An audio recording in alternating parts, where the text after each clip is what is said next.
Okay, am I live? Can you guys hear me? It claims I'm live, so hopefully that's true, right? Welcome everybody, I'm back again. This time we are doing new Quilters Bootcamp, so if you have not seen any of the previous episodes, you're going to want to start back at the beginning. But this is called the Quilt Basics series. And so in this particular series, hello everybody, say hi to each other. In this particular series, we're going to be talking about all the parts that go into a quilt. So today is all about basting your sandwich and actually piecing your back. So how to put your back together, because that one's also tricky for new quilters. So I'm going to show you that. And I wanted to let you guys know that the next two Quilters boot camps are going to be pre-recorded videos that I'm going to post, and then I'm going to have a Q&A afterwards, because in order for me to show you how to sew a giant quilt and how to put together my ginormous quilt sandwich, that this is a twin size quilt, this is this big quilt, then I need to set up my dining room table for the appropriate way to actually use my domestic machine. And if you guys look at the machine behind me, I'm going to be using just a standard throat. Like, this is not very big, right?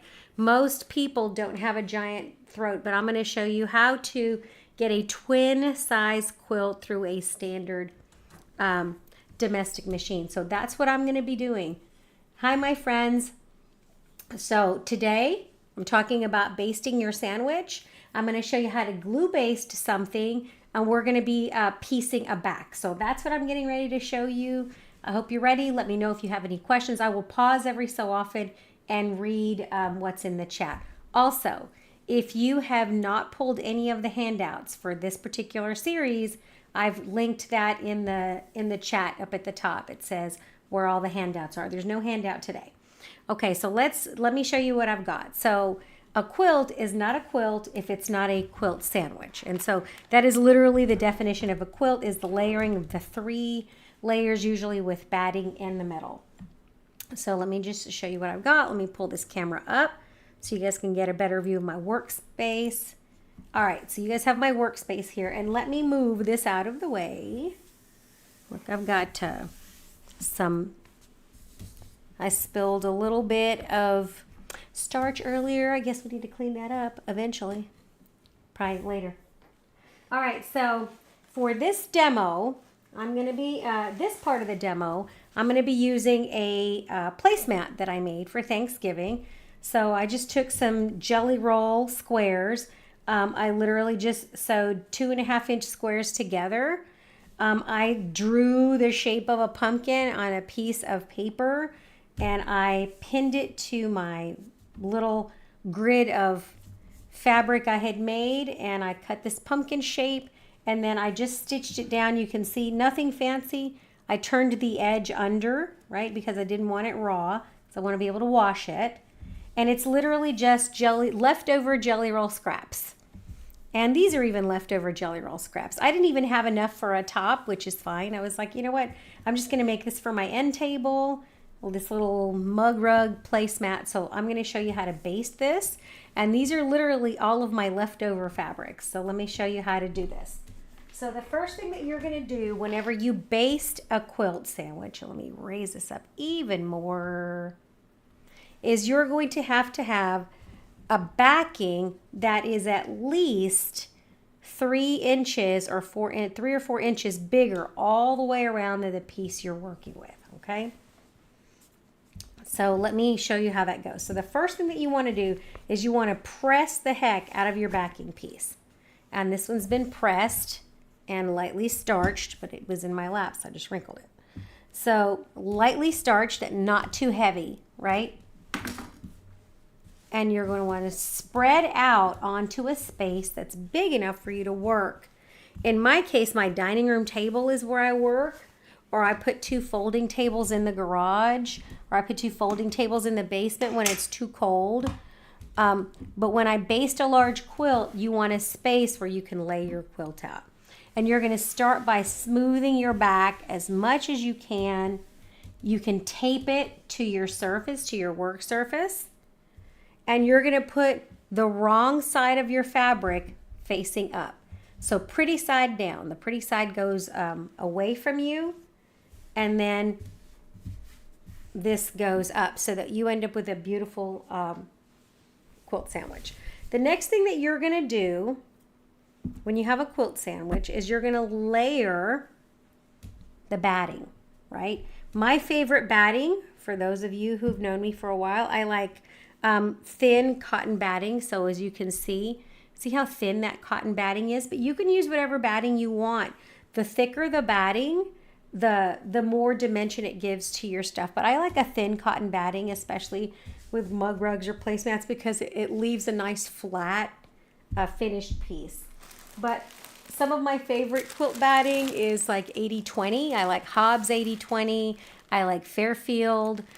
This one says medium, right? It's a medium size for twin and travel size projects. So this is the one I'm actually using for the Bootcamp quilt that we're doing. So this one says it's 90 by 72, which means it's bigger than our project. And so I bought this just for our project, but this is one of my favorite battings. Like I said, it's very thin. So those are the two types I use, either 100% cotton thin batting that's needle punched, or I use a Quilter's 80-20, and it'll say that right on there because I get the best results with that kind of batting. So then when you have your batting, if you are quilting on your domestic quilt machine, doesn't really matter which direction it goes up. Some people will say like dimple side up or all that stuff, but I have been quilting a long time, and as long as you get it super smooth and you're quilting it with your walking foot, then that dimply thing doesn't matter. That matters more for you guys who are using long arm machines. But today we're not. The next thing that you're going to do is you're going to center your quilt. And like I said, I'm going to have to do pre-recorded videos because I'm going to have to do that on my dining room table. And you're going to smooth it out. If you're using 100% cotton batting, if you notice there's no glue, there's nothing on here, and that will stick just with static electricity. If you notice, look at that. You see that? I can hold that up and that actually sticks to that. Can you see the little square up there? So that actually just sticks to that. But I like to secure those layers because when you are wrestling this piece under your machine, it will shift on you. So for my large quilts, I use a glue based. And for my glue based, you can see my gnarly old brush I've used a million times. You can use diluted washable Elmer's glue. You use very, very, very little, and I emphasize very little glue, not a lot. I use like a foam roller, and I put barely anything on there. I don't like the spray glues because they tend to be really gummy and they smell, and I want to be able to do that inside. Plus this is washable and non-toxic, so once I wash it, it's done. And I'm a teacher. Who doesn't want to use that has the little apple that says #1 teacher brand? That's why it's my favorite. So Elmer's glue is what I use to glue based. And if it's a smaller project, I can use a washable glue stick. So if you wanted to use this for a big quilt, you could actually do that too. You just need a couple of these, okay? So let's talk about basting. What do I baste first? I always baste my batting to the backing first. And so I start, if you notice, this has enough extra that when this gets quilted, I'll have plenty to trim off. Now this is a little too much, but you can never have too much excess. You want it to shrink. All right. So the first thing that I do is I roll all of my layers out of the way, right? And then I will take this glue stick that I use, that my granddaughter borrowed, and I will just put little dabs of glue, not a lot. If you notice, this is like a purple. You see that? It's barely purple. You can barely see it. And I'll just put a few dabs, not a lot. A little goes a long way. And then I'm going to press that row. I'm going to come from this side, and I'm going to work from one side all the way down. So I'm going to work from this side, working downward, and I smooth as I go. So the next thing that I do is I run a small amount of glue, like very little, and I also use a few pins. And so then I'm gonna just kind of press that as I go like this. So that's the first thing that I do, is I make sure that that backing and that batting are super smooth. And let's get this out of the way. Goodbye, little friend. I make sure that that backing comes down and that I'm pressing it as I go. And I'm bringing that batting down and I'm pressing it as I go. And so I'm always smoothing so that I don't get any puckers or wrinkles in my backing and my batting. So what you don't want is wrinkles in your backing and batting. And if your batting comes out of the package and it's all wrinkly, what I do is I just toss it in the dryer on high for about 5 minutes, and that usually gets all of the wrinkles out. So when you baste, you just bring it down and you just press it smooth as can be.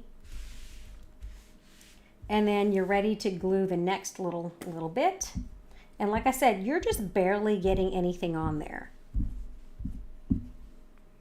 You're not creating a gummy mess. And guess what happens now? You have to let this dry.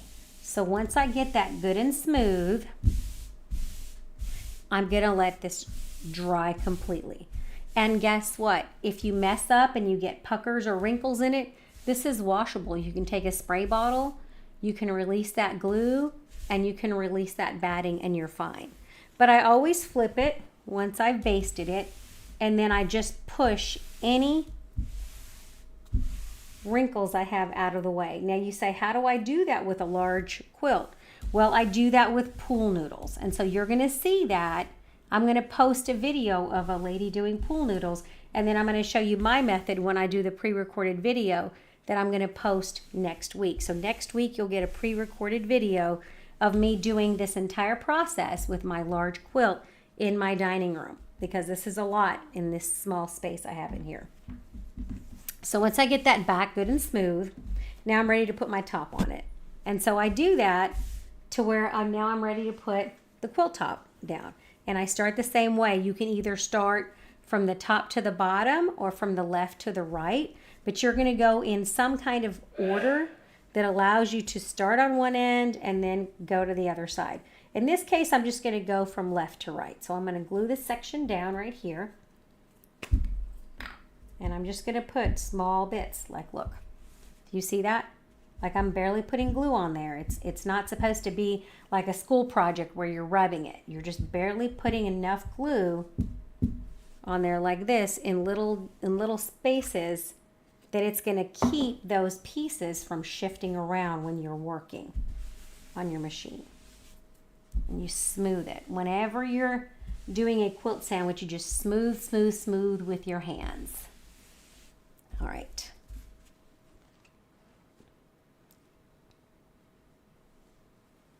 Does anybody have any questions so far?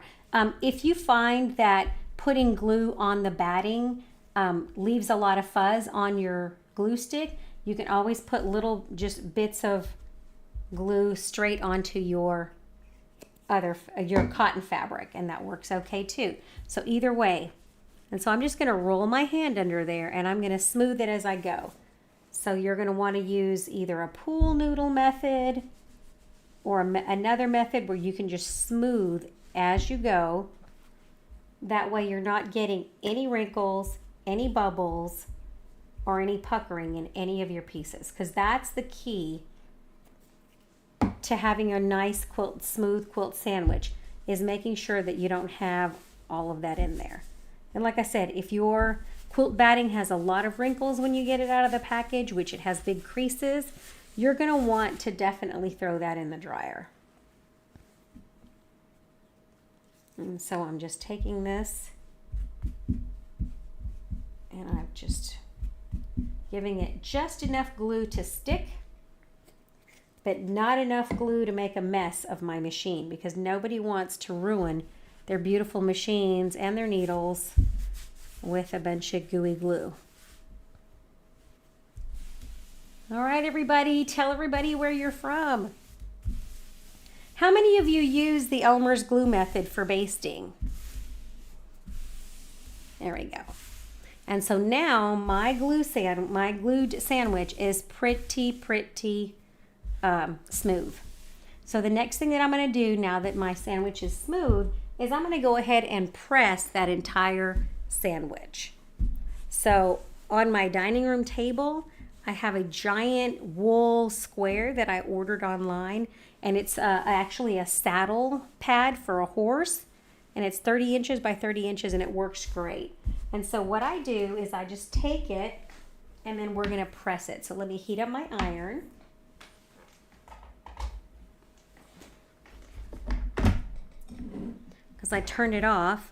And so then the next thing that I do is I just press all 3 bits together. And I just give it a good little press.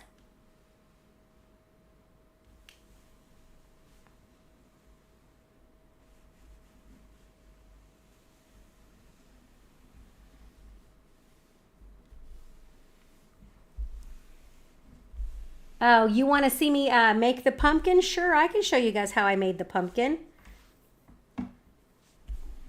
The pumpkin is literally just a grid. I'll show you guys how to do that if you guys want tonight, if I have a little time. I can even post a sketch of my pumpkin if you guys want to download it and make your own little pumpkin mug rug to give to somebody. I mean, it is the month of October coming up. But you just slide your sandwich and you move your wool pad underneath and you give it a good press. And what I'm doing is I'm literally just drying and setting the glue. Normally when I'm doing a giant quilt top, I just leave it overnight and I use a full-size iron. But this gives it a good press, and then it sticks so that this will not move at all when I'm getting ready to quilt it. And so that's how I get my top super flat, super smooth, and I avoid all the puckers in the back. Now, usually before I move my giant quilt sandwich, I will also pin it. I don't use regular pins, but little safety pins that you close. So sometimes I will pin it. But for the most part, I literally just baste the entire quilt top on my dining room table and I let it sit there and dry for usually a day or 2. I hope my people aren't hungry because they're not using that dining room table. And then what I do after that is I'm ready to quilt it. And so let me show you the kind of pins that I use. So let me grab, yes, I do pins sometimes. I'll show you the kind of pins that I use, and not very many.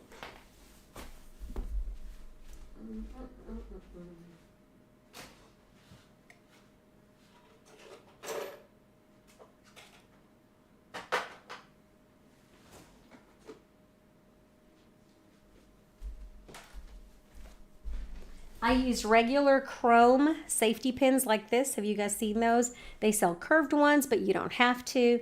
But I use safety pins like this to secure my entire thing to keep it from shifting. But I do use some pins, especially in a large quilt, because I think the weight of the fibers stay together when we're sewing if you pin it. So I will glue it, and then I will usually pin great big giant pins through all 3 layers like this. And I leave the pins at the top so that I can see. But I put the pins about every 12 inches. So for one placemat, I would probably have like maybe 4, right? For a giant quilt, I would put it like on the corners of the blocks. I would put here, here, and here if I had like 12-inch blocks, just to keep it all from shifting. Even after I glue baste it, I still don't want it to shift, okay?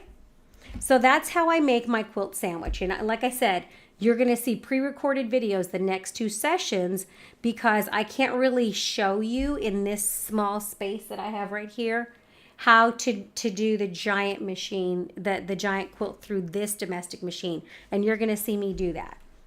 Okay, the next thing that I want to show you, now that I've showed you the basics of how to baste a small quilt top, is I'm going to show you how to sew the backing together, because this is where a lot of new quilters kind of get stressed out. Like I'm in a new quilters group because I like to help new quilters out. And one of the questions last week was, help, my fabric is not wide enough for my quilt back.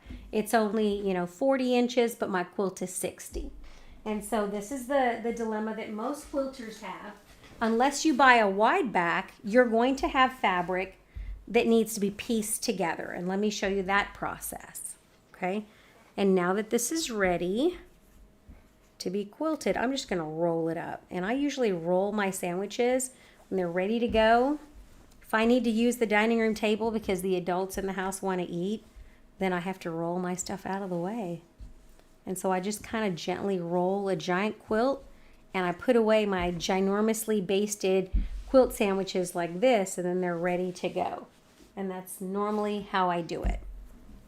All right, so when you have fabric, and muslin is one of my favorite fabrics because it's just kind of a traditional textile. I love how it feels after it washes. It's super soft.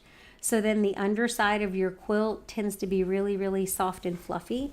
I know people love to put those delightful batiks and other things on the back side of a quilt, but those can be kind of stiff until they get laundered a lot. And so I like to start sometimes with just plain muslin. So today I'm going to show you how I'm going to piece this muslin together, and I'm going to show you how I do it. So typically for me, when I buy backing fabric, and I like to buy pretty fabrics, I do, I don't always use just plain muslin, is I like to buy either 5 yards or 6 yards. So I guess if you're in Canada or in Europe, that would be like 5 or 6 meters, thereabouts, right? A meter's close to a yard, but not quite. And so then you take your fabric, and I'm gonna turn my camera so you can see my whole body. There we go. And this is my fabric right here. And what I'm gonna do is I've opened it completely, right? So I have my selvage on this side. You see my selvage? And I have my selvage on the other side, right? So I have 2 selvages. This came folded. I opened it. It has not been pressed, right? And it has not been washed because I want this quilt to have this wrinkly, crinkly vintage feel. So in this case, this muslin does not need to be washed because it's not going to release any inks or dyes. So this is the selvage edge, and I'm going to take and I'm going to fold this in half on the other side. This is 5.5 yards because that's what I need for my quilt, and I'm going to take this selvage and I'm going to put it together, and I'm going to run it all the way down the side until I have literally folded it in half like a sheet, right? So I just take my finger and I'm making it straight. One of my favorite things to do is use my selvage as a point of reference because that's a very straight and sturdy side. I don't cut the selvages off yet. I will eventually, but not right now. So then once I get to this end right here, this is the folded side. You see my finger stuck in it? I'm going to take a scissor and I'm going to snip and rip. So I'm going to take a scissor, and this is going to be scary to some of you guys, but I'm going to take a snip and then I'm going to rip. And the reason I'm doing that is because that is the straightest grain that you're going to get. So just pull your hands and then I rip. Now, yes, that leaves a bunch of strings, but you're just going to cut those off. And so I've literally just snipped and ripped. So why did I do that? Because now this back of this fabric is on straight of grain. So this is straight of grain as it's going to get. And then you got to remove all of these little strings. Remove all of these little strings, and you're going to sew this together now. After you've ripped it in half, now you're going to sew it together. And that's the easiest way than trying to use your rotary cutter across all of that. I'm going to get rid of all these weird little strings. Some people are not rippers of their fabric. I like ripping because it literally, if you were in home ec a million years ago like I was, that's how you get to your straight of grain. Sadly, most school districts don't have home ec anymore, but some of them do. All right, So we have both of these ripped edges, right? And we have selvages on both sides. And so now we're going to join this together. And we're going to be using a wide seam allowance. No 1/4 inch, you're going to be using a big wide 1/2 inch.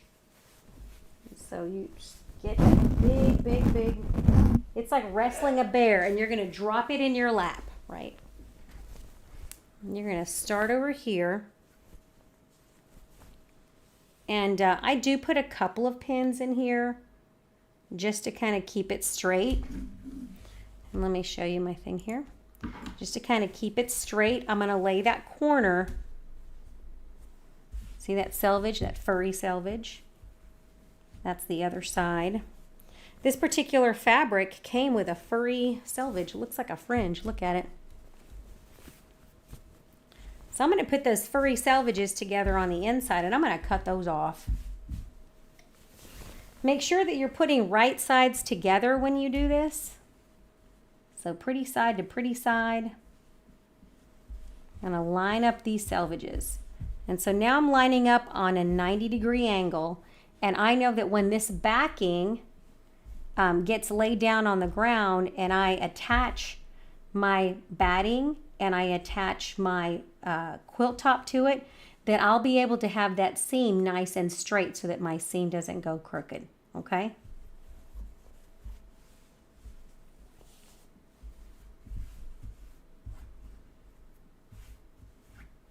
And so this will really help to keep your quilt nice and straight, because the last thing that you want to do is put all that work into a quilt top just to end up with a trapezoid shaped quilt so that it's wider or bigger on one side and kind of off kilter on the other. So by doing this and making sure that you have a nice 90-degree angle to start with these selvages, then we're going to get a nice square and straight quilt back. All right, so I'm going to put a few pins there before I start sewing.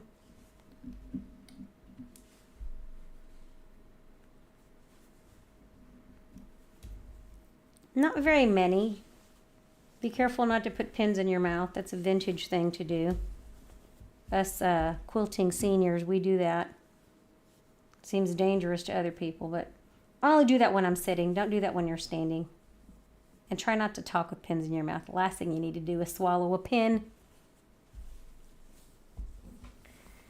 Do I tape down my backing, then the batting, and then the quilt? No, I actually don't. And you're going to see that when I do my pre-record vids for the next 2 sessions. I don't tape. It's not necessary. And then it makes it a pain in the neck when you're trying to glue baste or you're trying to get an iron up under your quilt sandwich and stuff. You're going to see why I do not tape anything. Now you can clamp it to a table. I've done that, clamped my quilt to the edges of a table, but I do not actually tape anything. And tape doesn't hold very well, and it leaves residue on your quilt if you leave it on there too long. So I try to avoid that. All right, so I've got this pinned so I can sew, and now I'm going to go here and start sewing. And you're going to have to throw it over your shoulder because this is a lot to manage, right? I've got a lot of yardage. So I throw it over my shoulder because what I don't want is this to pull while I'm sewing, because this is very, very heavy, right? Especially if you're using a heavy fabric like a batik, or if you've got another kind of fabric, this is a lot. And so once I throw it over my shoulder and I've got this in my hand, I'm ready to come over here to my sewing machine and sew with a 1/2 inch seam. So there's my selvage. I'm going to come over a 1/2 inch because I'm going to come back here and I'm going to trim that off. But I'm first going to sew a nice straight seam before I do anything else, okay? So come over to my sewing machine, and like I said, I'm going to sew. I'll lay this down. Do you see where this is? This is the edge of my selvage. I'm going to have a good wide 1/2 inch seam. So I'm going to take, and if you look on the bed, right, like this is 1/4 is right here at the edge of my presser foot. Then the next thing that it says is like 5/8. I want a nice, great big, this one right here, where on mine it says like 20. And I'm going to lay that selvage so it rides right along there, right? So I'm going to lay that on there, and I'm going to give myself a nice wide seam. I'm using a wide foot. You can use a regular narrow foot. It doesn't matter. Just don't use a 1/4 inch foot because it's not necessary. But I'm using a nice big wide seam there. And now I'm going to go ahead and I'm just going to start sewing. My stitch length on my machine, and let me just check that. My stitch length on my machine is a 2.0. I use a narrow stitch length, and then I take my time to do that because what I want is a nice straight, as straight as I can keep it, seam going down the center of my quilt. Let me pull that out of the way. Always hold your threads if you don't have a leader or an ender. And so I just take my sweet time and I walk along. I've got a camera in the way. See if you can see that. And I let my machine take up my fabric, and I pause with my needle down. If your machine has a needle down function, you want that, because what you want to avoid is for you to have like a zigzaggy line down the back. So I'm just trying to keep it as straight as I can. I'm using my hands away from my machine as guides, right? And so I'm just keeping them from getting crooked, and so I'm trying to keep this as straight as possible on this side.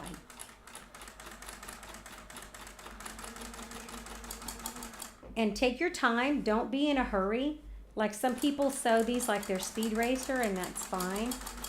Look, my machine needs cleaned up. This machine gets really loud really fast. All right, so I'm gonna keep going. This is not a land speed test. I'm not a cheetah. I'm trying to get my stuff straight.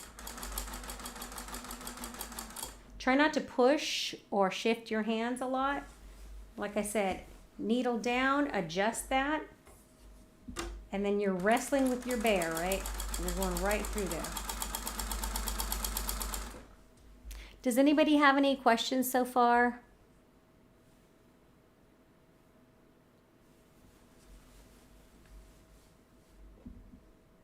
Yes, pins in your mouth are dangerous, very dangerous. That's why I said definitely don't talk with pins in your mouth. So I'm just going down the line. This is going to take me a minute. So I'm going to speed up. So then I'm going to use my hands, like I said, and you're going to keep that on your shoulder, and you're going to keep adjusting that. So you definitely want to take your sweet time. Don't do this as like if you're rushed for time.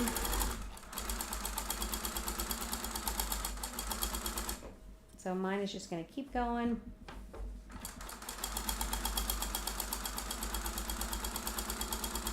And I'm using this hand, if you notice, to handle the weight, because this is so heavy, I don't want it to pull. So I'm kind of grabbing it with this hand, and I'm guiding it with the other, and I'm keeping both of those layers together, and so that they're not shifting, so that you don't end up with like a ruffly or a bubbly seam down the back of your quilt. Is that a word, a bubbly seam? I think it could be. Maybe we're just making up words today. Bubbly seams.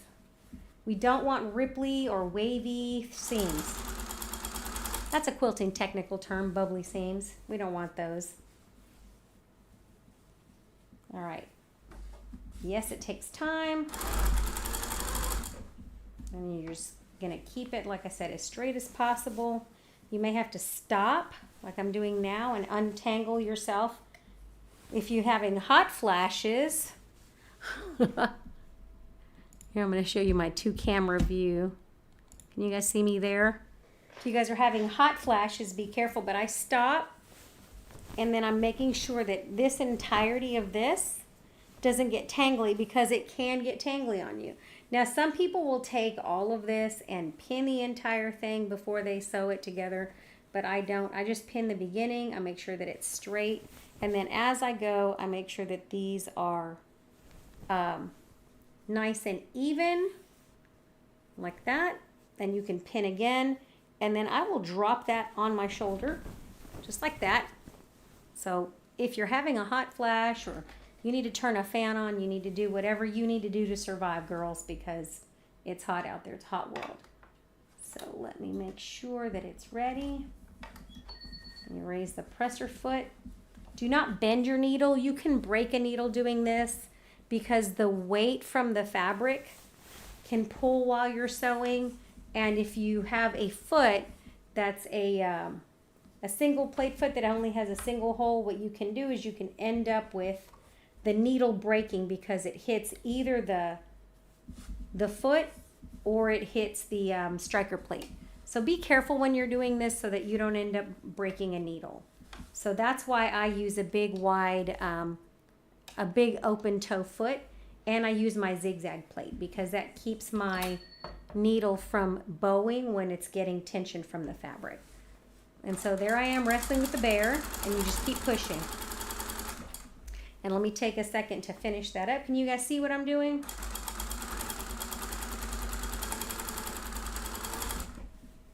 So avoid needle breaks at all costs because they're expensive. A needle break can put a burr in your bobbin case.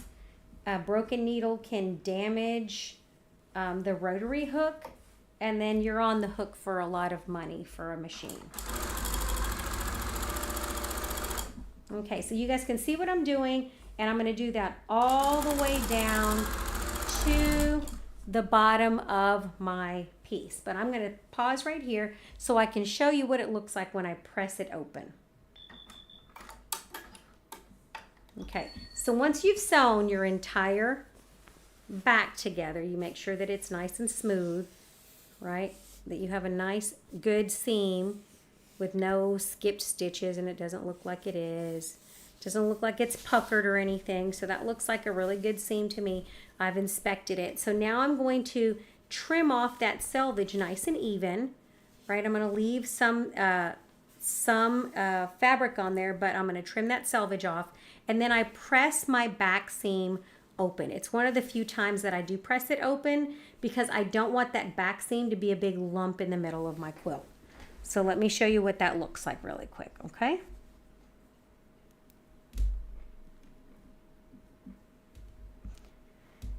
Oh, you guys want the pumpkin? You guys are all in love with that pumpkin pattern, aren't you? All right, friends, I will put out a pumpkin pattern for you guys since you guys like my pumpkin pattern. I made that one. Okay, so let me flip my camera so you guys can see what I'm doing. All right, so here's my 2-camera view. The first thing that I do before I do anything is I inspect that seam and I give it a good press. I set that seam, so yes, just like you would set the seam on a regular,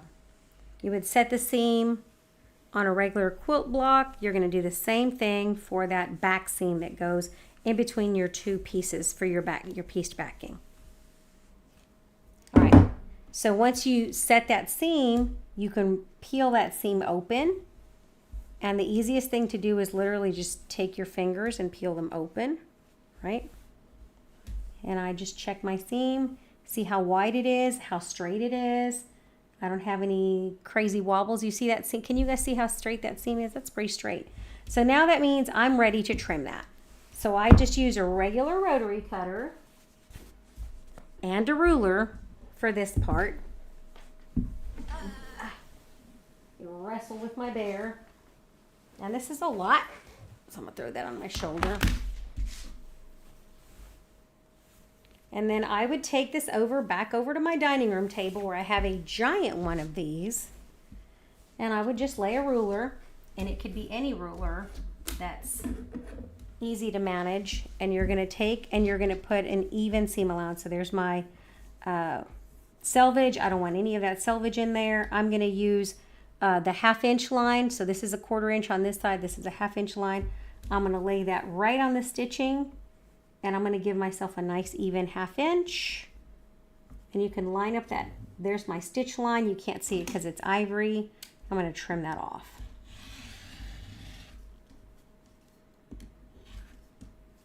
And then I'm just going to slide it, line it up with the stitching, and I'm going to trim that off. And I'm just going to do that all the way down. And you can keep moving this, right? And doing that all the way down till you get to the end. And then once you have completed that, just line that up with the stitching on that side, line that up with the stitching on the other side, and then you're going to trim that off. And then you just go all the way down. And for the most part, that does a fairly even seam down the back. If your seam is not 100% perfect, it's going to be on the inside of your quilt and nobody will complain. They won't even see it. They won't even know it's there, really. All right, so then you're just laying it right here. Just going to trim it again. And you're going to go all the way down until you have completely trimmed all of the selvage off. And you can stop at any time and just keep going.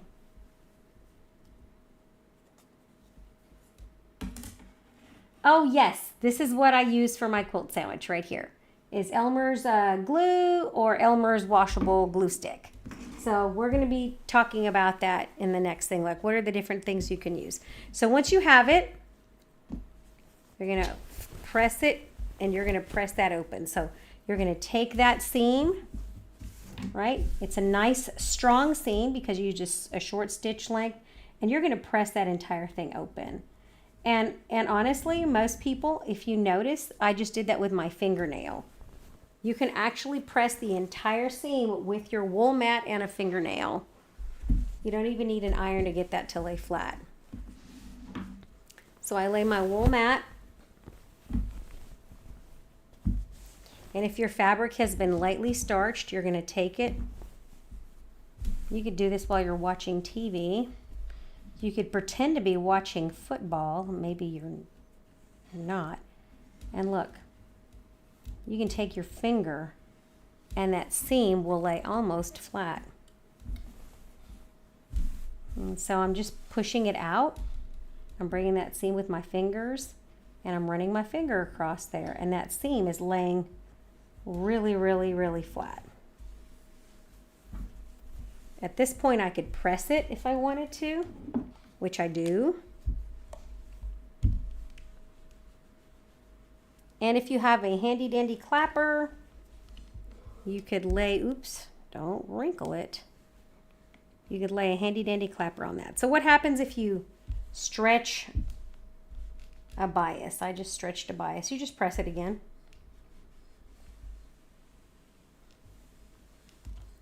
Just like that.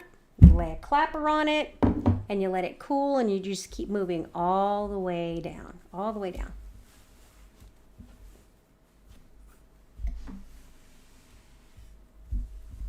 And so that one, the goal is to get that seam as flat and invisible as possible once you're done with the project. You want it to basically disappear.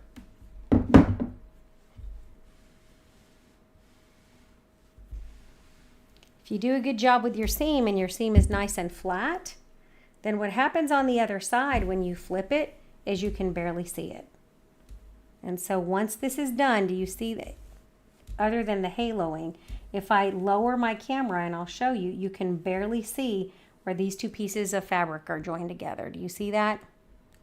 So that's the goal, is so that when you have a seam, you can't even see it. Does that make sense? So just like that, I've made a seam for the back of my quilt top that basically looks invisible. And you can do that. You can join pieces of fabric together and make that seam nice and flat on the other side so that when you flip it, you're like, ooh, you can barely see that seam. And that's your goal. And then that seam needs to be flat, flat, flat, top and bottom. And then this is ready for you to sandwich with your quilt top once you do that to the entire back of your backing. So once you have that and you press all of this and you get it all ready, then you can make your quilt sandwich. And so what I'm going to do tonight, it is 6:44, is I'm going to pause and let you ask any questions that you have. And I'm going to let you know that the next 2 sessions are going to be pre-recorded videos because I need to move this entire operation into my dining room so you guys can actually see me. I'm going to set up a tripod I'm going to put my lights in there, and I'm actually going to record myself doing the entire process so that you can see what it looks like, okay? All right, friends, let me know if you have any questions. Let's see who's out there. Let me see what questions you guys may have.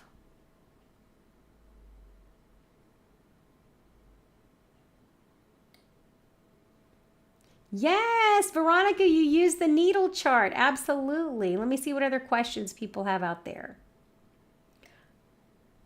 Can I show you guys how to make the pumpkin? That was the last thing that I was going to do, so let me show you. For those of you who really want to see my pumpkin, I'll show you my pumpkin again. All right, friends, pumpkin lovers. So this is my pumpkin that I was showing you guys. And this pumpkin is literally made out of 2.5-inch strips. So if you notice, you just need to have 1, 2, 3, 4, 5 across, right? And 1, 2, 3, 4 vertical. So if you do a 4x5, that means you need 20 pieces of jelly roll pieces, so scraps, right? So I'll cut you one up right now. Why not? Let me see if I can find some scraps. I've got orange. I got this orange. Maybe I've got another orange. I needed more orange. Here. Let me go get another couple of orange strips out of my pile of orange that's behind me, and I'll make you guys a pumpkin.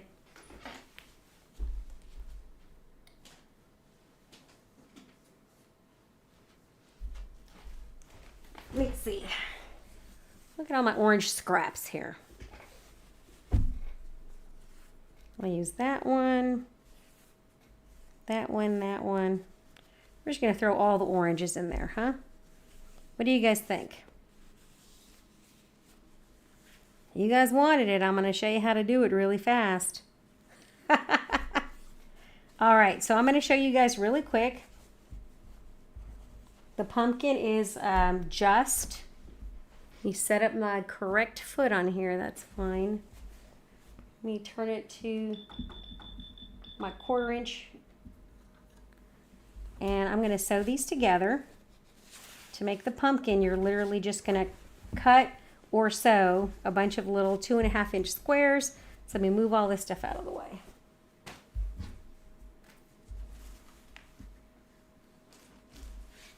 All right, impromptu pumpkin making lesson. So I'm just going to take a ruler, doesn't matter which ruler, and I'm going to cut all of my little pumpkin bits. 2.5 inches. So let me flip my ruler.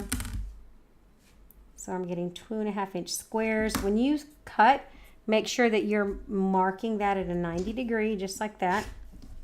Tracking that. I can cut really fast. I use a sharp blade, which is dangerous. So you're just cutting 2.5-inch squares, and you're going to randomize them in a pile. I had a bunch of leftover bits in a bin. That's how I got those. And you're literally going to lay them out in a grid and sew them together. That's all you're going to do. Super easy.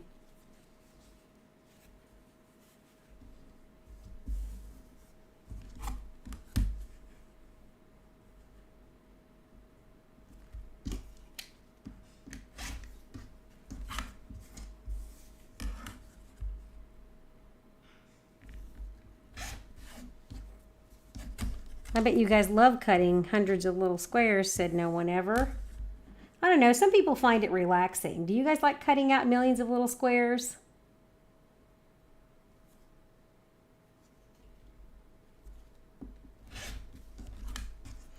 Now, one thing about, I see somebody put, I think glue would help the quilt sandwich. You know what? Glue does, but use very little glue, because what you don't want is a big gluey mess. But yes, glue, a little bit of Elmer's glue diluted, 50% water, 50% glue is very helpful, or just little dabs of a glue stick. Okay. it works better when you have a lot of variety. This one, the scrappier the better, right? For this particular thing, for this pumpkin. I just think it looks cuter when it has a bunch of different bits. So I've already scraped all the pumpkin bits I have. But maybe not a million at a time. And so just cut as many as you can. Cut a couple different ones. And then let me grab this one. This is how I end up with all these scraps, people. A scrappy project to make more scraps, right? Why not? I could just cut a chunk off of every one of these. Why not? See, like this. I'm a brave soul. Why not just cut? The most that I will cut is 4 at a time like this. Why not just cut squares out of this? Why not? Because that's crooked. Line up your edges if you're going to do this. Just kind of tickle them with your fingers, newbies.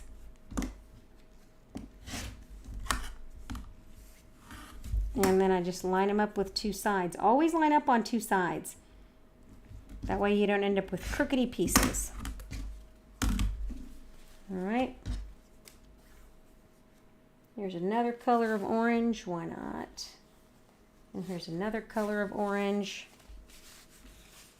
It's too dark. I'll leave it in there. A Hawaiian pumpkin.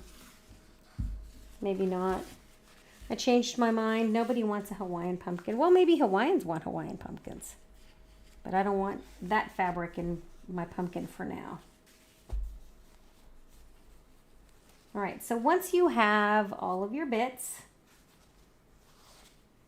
you're just going to sew them into rows, just like this. I'm going to show you how to make 1 row, and then all the rows are the same. So you're just going to take 1, 2, and I try to give it variety by putting like a light and a dark next to each other, like this.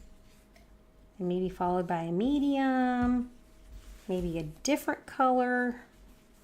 You just want it to not be the same, right? How about this one?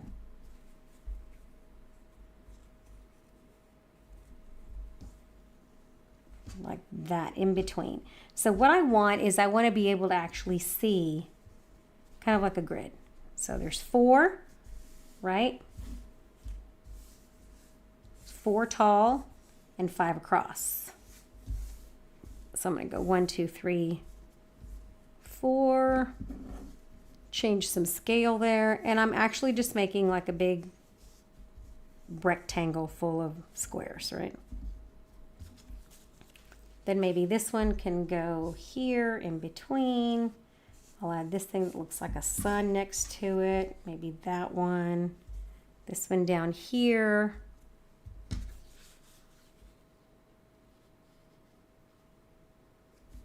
That one. Put a dark one at the top. And so now what I'm doing is I'm just building a grid, just like this, right? Of all of my pumpkin pieces. And in order to make this pumpkin, like I said, your grid needs to be 4 squares high and 5 squares across. And so once you build that entire square, or rectangle, shall we call it, and you get it all sewn together, then you're going to take and you're going to trim your pumpkin shape that you're going to applique down. And that's it. So if you guys want me to show you guys how to create the little pumpkin, I can make a whole separate video and I'll save all of these bits because I have somewhere that I need to be at 7 p.m. It's getting close to that hour.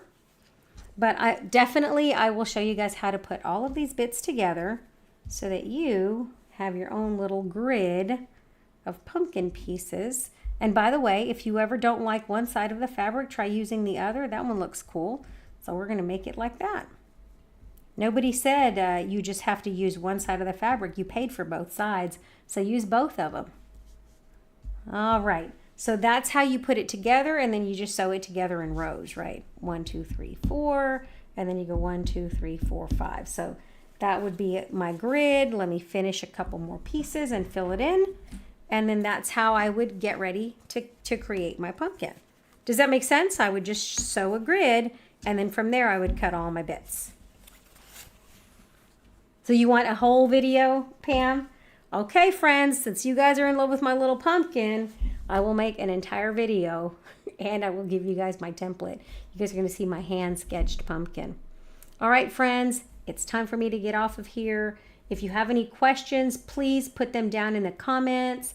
Give it a thumbs up. If you have newbies that want to learn how to quilt, send them over here. I'll be so happy to help them because you know what? We all need to help each other on this journey. Nobody gets here alone. Be kind to each other. Help all the newbies out there that need to be adopted. Hug them, love them, and teach them how to pet fabric like we do. And I will see you guys next Sunday. And like I said, the next couple of new quilter boot camps will be pre-records so you guys can see me working large scale in my dining room. Okay, everybody, I'm going to try to get some rest. Like I said, I've been sick with the flu and COVID, both. Lovely. I get all of the things at one time. All right, everybody, you guys have a great, great week, and I'll see you guys soon. Bye-bye, everybody. Bye.